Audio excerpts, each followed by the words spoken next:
We all have goals, we all have dreams, we all carry within us a vision of what our lives could be. Some picture of success, fulfillment, or greatness. For some, it's financial freedom. For others, it's impact. For many, it's a sense of purpose or peace. And yet, despite how widespread the desire is, very few actually reach those destinations. Very few become what they dream about becoming.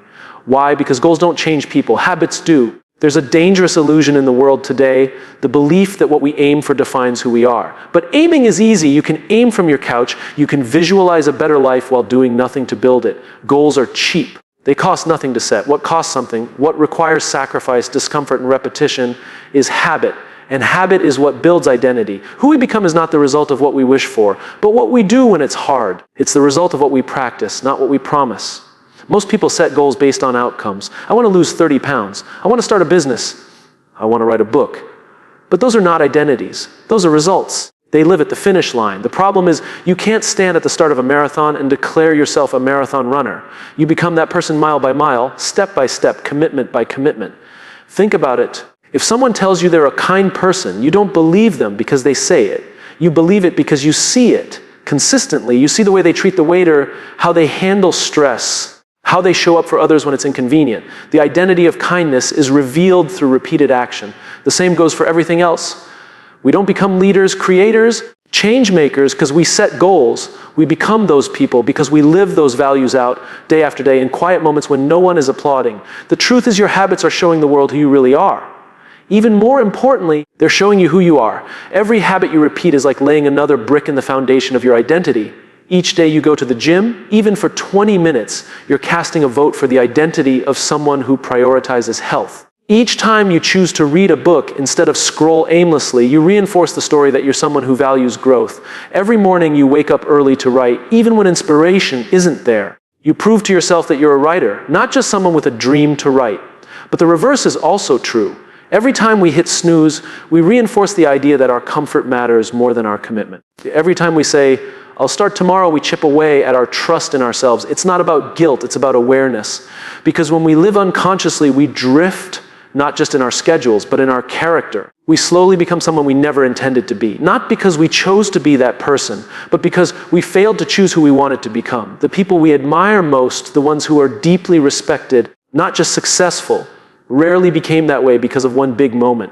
They became that way because of how they showed up in small moments. It's not the TED Talk that makes the speaker great. It's the years of thinking, reflecting, failing, and refining in private. It's not the book that makes the author an author. It's the morning after morning at the desk, writing through doubt. We all love the highlight reel, but identity is formed in the rehearsal room, not under the spotlight. This is why change is hard. Because if we want to become someone different, we can't just act differently once. We have to do it again. And again. And again. We have to let repetition build reinforcement. There is no hack for identity, only the slow compounding power of daily action. But here's the hope in all of this. You don't need to transform your entire life overnight. You just need to start living like the person you want to become in small, manageable ways today. If you want to be more courageous, you don't have to give a speech to 10,000 people. You just have to speak up in a meeting. If you want to be disciplined, you don't need to run a marathon tomorrow. You just need to wake up when you said you would. If you want to be a person who creates, start with 1 hour of undistracted work. Identity is not built in leaps. It's built in layers. The greatest trap is waiting to feel ready. Because here's the truth, identity doesn't precede, action precedes identity. You don't wait until you feel like a leader to start leading. You lead, and over time, you realize you become one. You don't wait until you feel like a disciplined person to act with discipline. You act with discipline, and the identity follows. We become by doing. There's a moment each day, sometimes many moments, when you're faced with a choice to do the thing or not, to stretch or scroll, to prepare or procrastinate. And each time, it's not just a decision about that task, it's a decision about who you are. That's the part we miss. Every small behavior is bigger than it seems, because it's not about what you're doing. It's about who you're becoming. So, if you want to know who you really are, stop asking yourself what your goals are. Start looking at your habits. And if you want to become someone better, stop trying to change everything at once. Start by changing what you do today, because what you do daily is what you become. We live in a world obsessed with big moments. We celebrate breakthroughs, viral wins, overnight success stories. We cheer for the person who just lost 50 pounds. Not the one who quietly showed up at the gym for the 187th time. We post pictures of graduation ceremonies, not the nights of studying self-doubt and discipline that made that moment possible. And slowly, whether we realize it or not, we begin to believe that greatness is a moment, that success is something you can earn in one bold move. But it isn't. Greatness is not intensity. Greatness is consistency. Anyone can work hard for a day. Anyone can be disciplined when they're motivated. But what defines us is who we are when the motivation fades. The question isn't, can you be amazing today? The question is, can you be consistent when it's boring, uncomfortable, or unseen? You see, intensity feels powerful. It gives us that dopamine hit, that rush of progress. It's the crash diet, the 4 a.m. workout, the weekend hustle. And yes, intense effort can create momentum. But intensity doesn't create transformation. That comes from consistency. The slow, steady, disciplined commitment to showing up even when we don't feel like it, especially when we don't feel like it. There's a reason most New Year's resolutions fail by February.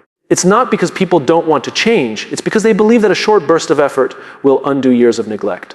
But the truth is, real change requires a new identity. And new identities aren't created in explosions of energy. They're created in the small choices we make every single day. Imagine someone planting a seed. They water it once, a heavy downpour. And then they wait, hoping something magical will happen. It won't. That's intensity. Now imagine someone else who waters the same seed gently, but every single day, without fail. That's consistency, and eventually something will grow. Maybe not immediately, maybe not noticeably at first, but it will grow. Because life growth and transformation respond to patience, not pressure. It's the same with relationships. You don't build deep trust with someone by having one powerful conversation. You build it through repeated, honest, caring interactions showing up again and again. You don't fall in love because of one amazing date. You fall in love because of the texts that say, I'm thinking about you. The calls just to check in. The time someone makes your coffee exactly how you like it. Small, consistent acts of care. That's what builds connection. It's also how you lead. If you're in a position of leadership, your team doesn't follow you because you gave a great speech once or made a big decision once. They follow you because of how you treat them daily. Because of the way you show up when things go wrong. Because of how you handle pressure, not just when eyes are on you, but when no one's watching. Consistency builds trust, and trust is the currency of leadership. Even in creativity, consistency matters more than brilliance. Most people think the best arts are struck by sudden divine inspiration.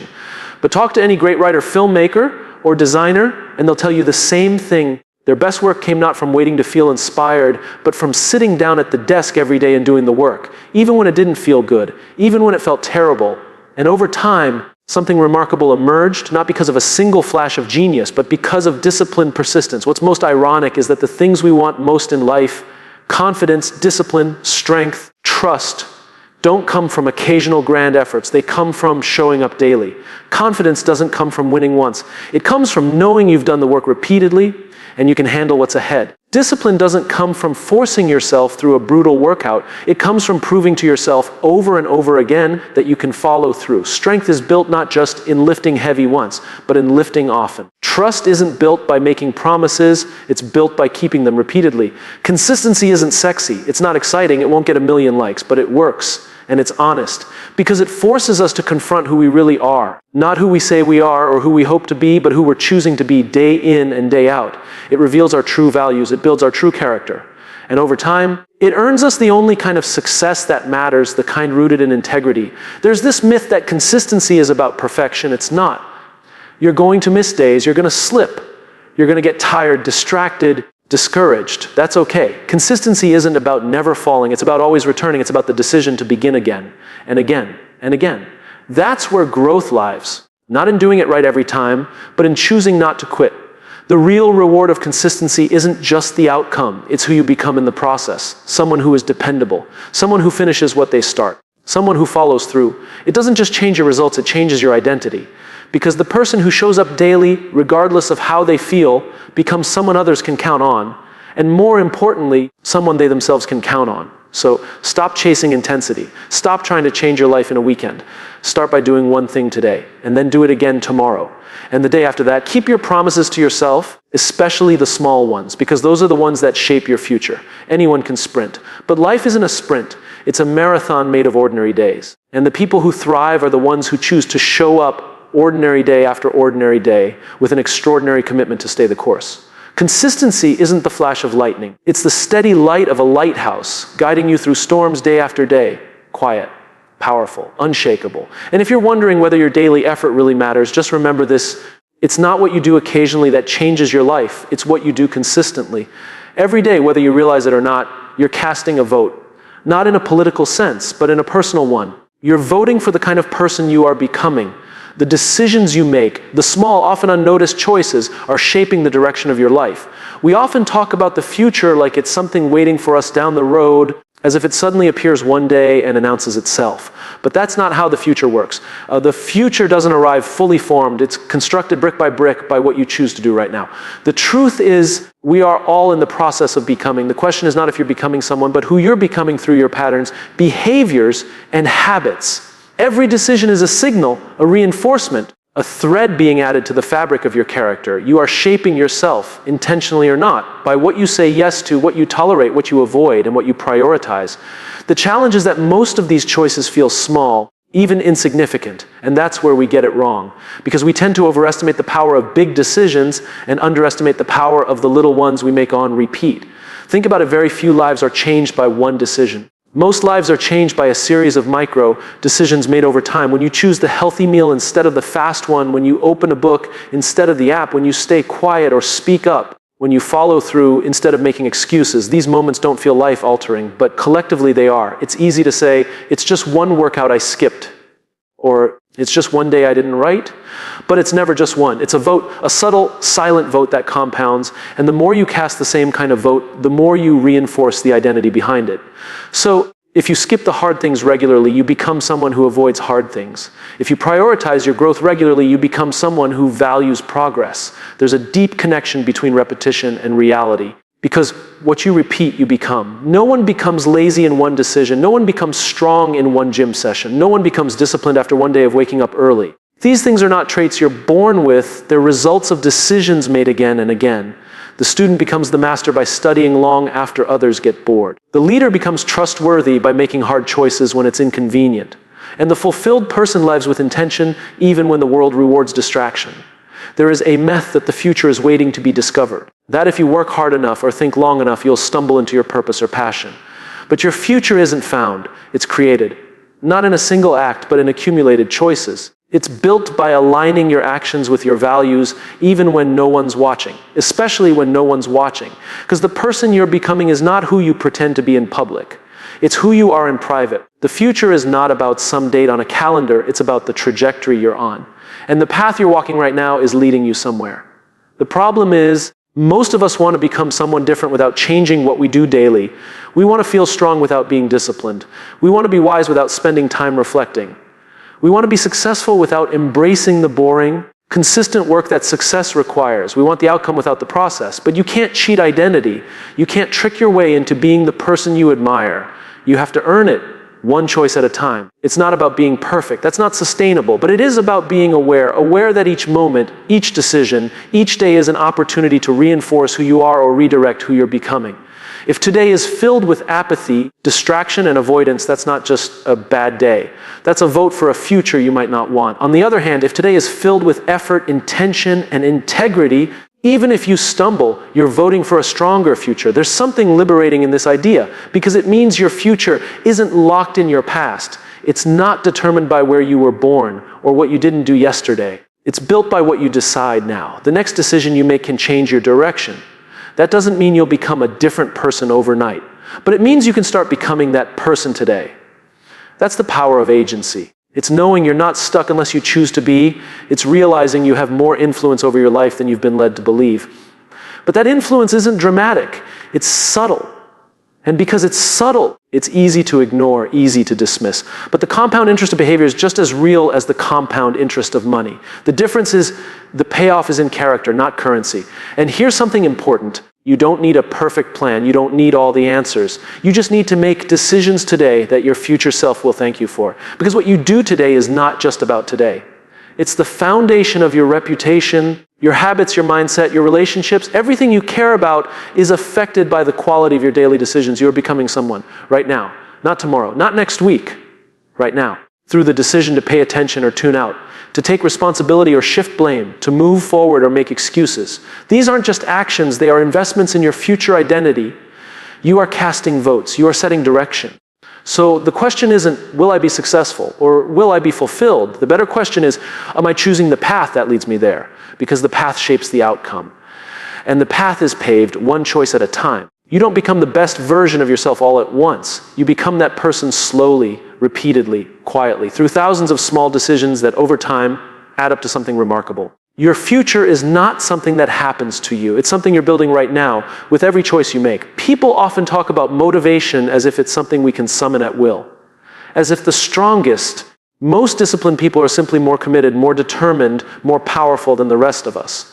But that's not the whole story, because no matter how disciplined you are, no matter how big your goals are, if you live in the wrong environment, your behavior will eventually reflect it. Human beings are deeply influenced by the world around them. We'd like to believe we're logical creatures making rational decisions all day long. But the truth is, most of what we do, how we think, how we act, how we show up, is shaped by the signal systems and stories in our environment. Your surroundings speak to you constantly. They either pull you forward or drag you back. You don't rise to the level of your intentions. You fall to the level of your environment. If you're trying to grow, but you're surrounded by people who mock your ambition, eventually you'll stop sharing your ideas. If you want to live with more focus, but your phone is buzzing every 10 minutes with a new distraction, eventually your attention span will wither. If you're trying to build confidence, but you spend your time with people who constantly criticize or belittle you, it will take more than willpower to rise above that. This isn't weakness, it's human nature. Behavior doesn't exist in a vacuum. It happens in context. It's triggered, shaped, and reinforced by what's around us. So if we want to change behavior, we can't just try harder. We have to look around and ask ourselves, what are the conditions I've planted myself in? And are they helping me grow or keeping me small? The most successful people, the ones who lead, create, build, and sustain impact over time, don't rely on sheer force of will every day. What they do differently is they take their environment seriously. They don't just set goals, they build systems. They don't just say they want to focus, they create space for focus. They don't just hope for growth. They plant themselves in places that nurture it. That starts with people. Because few things shape our behavior more than the company we keep. You've probably heard the phrase, you are the average of the 5 people you spend the most time with. But that's not just a catchy quote. It's a reflection of how social we are as creatures. We take cues from others constantly. How they talk, how they think, what they value.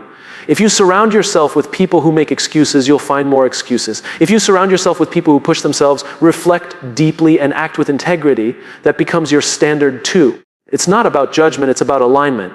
The people in your life don't have to be perfect, but they should reflect the values you aspire to live by.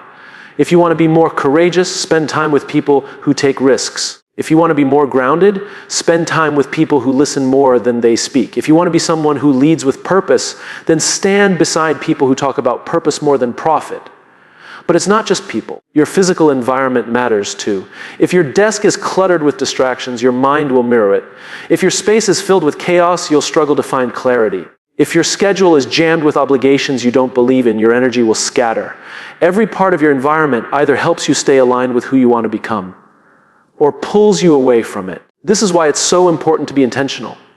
Not just about what you do, but about where you do it, and with whom. If you want to write more, create a space where writing is easy. Put your phone in another room. Set a timer. Block off the time. Make distraction inconvenient and action obvious. If you want to eat better, don't just rely on willpower at 9 p.m. Build an environment where good choices are within reach and poor ones aren't. Too many people blame themselves for their lack of progress, when in reality, they're just swimming upstream every day. They're trying to stay focused in environments designed for distraction.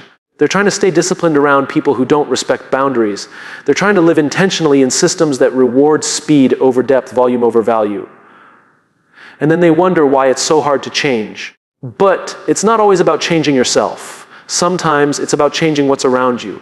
Even small adjustments can make a massive difference. A sticky note on your mirror reminding you of your values. A calendar block that protects your focused time. A conversation where you set clear boundaries. A decision to walk away from a space or a relationship that no longer aligns with who you're trying to become. Because here's the thing, you can't out-discipline a toxic environment. You can't out-hustle a system that constantly burns you out. You can't build a strong identity in a place that keeps telling you you're not enough.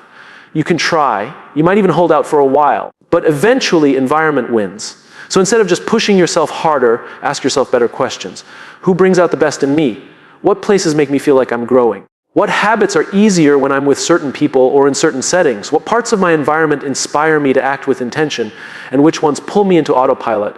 These questions matter. Because we're not just the product of our efforts, we're the product of our conditions. And the good news is conditions can be changed.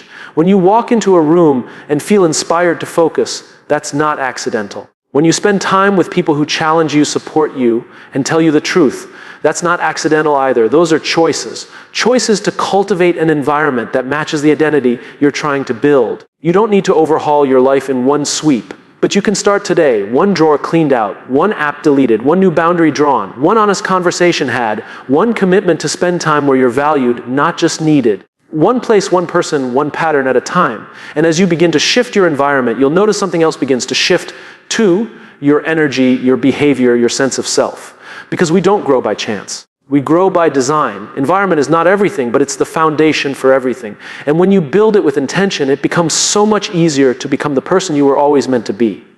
Everyone has two versions of themselves. There's the person you are now, shaped by your habits, beliefs, choices, and circumstances. And then there's the person you could become, the one who lives closer to their potential with more clarity, more purpose, more strength. The distance between those two versions isn't defined by talent, luck, or even intelligence. The real bridge between them is discipline. Discipline is often misunderstood. People hear the word and immediately think of punishment, restriction, or cold, rigid control. But discipline isn't about denying yourself pleasure or living like a machine.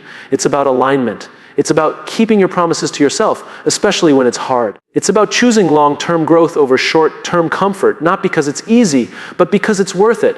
The reason most people don't become who they could be isn't because they lack dreams. Everyone dreams. Everyone wants something better, deeper, more meaningful. The problem is we expect our future to be built by desire alone. But desire doesn't build futures, discipline does. Dreams may light the spark, but discipline keeps the fire alive. And discipline doesn't shout. It doesn't beg for attention. It lives quietly in the small choices we make every day. The choice to wake up when we said we would, to follow through on the workout even when no one's watching, to keep writing, practicing, learning when it would be easier to scroll or give up. It's not glamorous, it's not loud, but it's powerful. Because every time you follow through, every time you act in alignment with your values, you build trust with yourself. And that's the real win. Most people think the reward for discipline is the result: the job, the body, the book, the business. But the deeper reward is the identity you form along the way. You become someone you can count on, someone who doesn't just wish but works, someone who doesn't just say but shows. And that kind of self-trust is rare, because we live in a culture that celebrates instant gratification. Everything around us is designed for ease, speed, convenience. We're conditioned to crave comfort, to expect results now, to believe that if something doesn't come quickly, it must not be meant for us. But discipline tells a different story. Discipline reminds us that anything worth having is worth working for and waiting for. No one ever stumbled into greatness by accident. No one woke up accidentally in shape or in love or in peace. Those things are earned. And they're earned not in a single decision, but in a pattern of disciplined choices that accumulate over time. That's what makes discipline so powerful. It compounds. Each time you choose the hard thing over the easy thing, you gain something: strength, focus, confidence, progress, not always in ways you can see immediately, but always in ways that matter. Think of discipline like a muscle. If you use it, it grows. If you ignore it, it weakens. And just like a muscle, it doesn't grow from one intense effort. It grows from consistent, repeated effort, even when it hurts, especially when it hurts. There will be days when you want to quit, when everything in you screams to take the easy way out. And that's where discipline shows up, not as force, but as commitment, not as punishment, but as love. Because discipline is a form of self-respect. It says, I care enough about myself to do what's right even when it's not easy. That doesn't mean discipline is about never resting. It's not about burning yourself out or proving something to the world. In fact, the most disciplined people know how to rest with intention. They know that recovery is part of progress, that boundaries are part of balance. But they also know the difference between rest and avoidance. They know when they're recharging. And when they're hiding, discipline is honest. It asks the hard questions. Are you doing the work or just pretending? Are you committed or just curious? You're showing up fully or just showing up halfway? These are uncomfortable questions, but they're necessary, because becoming the person you could be means leaving behind the excuses that have kept you where you are. And here's the truth: discipline isn't always loud and dramatic. Sometimes it looks like saying no to one more episode so you can get a full night's sleep. Sometimes it looks like walking away from people or places that drain your energy. Sometimes it looks like sticking with a routine that no one else understands because it works for you. There's no applause for these moments. No one's handing out trophies. But each one is a step across the bridge from who you are to who you could be. What makes discipline beautiful is that it puts the power back in your hands. You don't have to wait to feel inspired. You don't need anyone's permission. You don't need the perfect plan or ideal conditions. You just need to choose, and then choose again and again. Discipline doesn't ask for perfection, it asks for persistence. That persistence creates momentum. And momentum is what gets you through the tough seasons, the setbacks, the doubt, the silence. Because there will be times when progress feels invisible, when results seem far away. When the voice in your head says, "Why bother?" And that's when discipline matters most. Not when it's easy, but when it's quiet, when no one's watching, when you keep going anyway. The people who inspire us the most didn't get there by accident. They got there because they kept showing up long after it stopped being exciting. They did the work when it was inconvenient, unglamorous, unrecognized. And eventually they crossed the bridge. Not because they sprinted, but because they never stopped walking. You don't need to have it all figured out. You don't need to be the best. You just need to be willing. Willing to do the small things with excellence. Willing to be patient. Willing to stay the course even when the rewards feel distant. Because in the end, the reward is not just in achieving the goal, it's in who you become on the way there. Discipline is not the enemy of freedom. It's the foundation of it. It's what allows you to create, lead, love, and live on your terms. It's the bridge between the life you have and the life you're capable of living. And every day you have a choice to step onto that bridge or to stay where you are, one small decision at a time.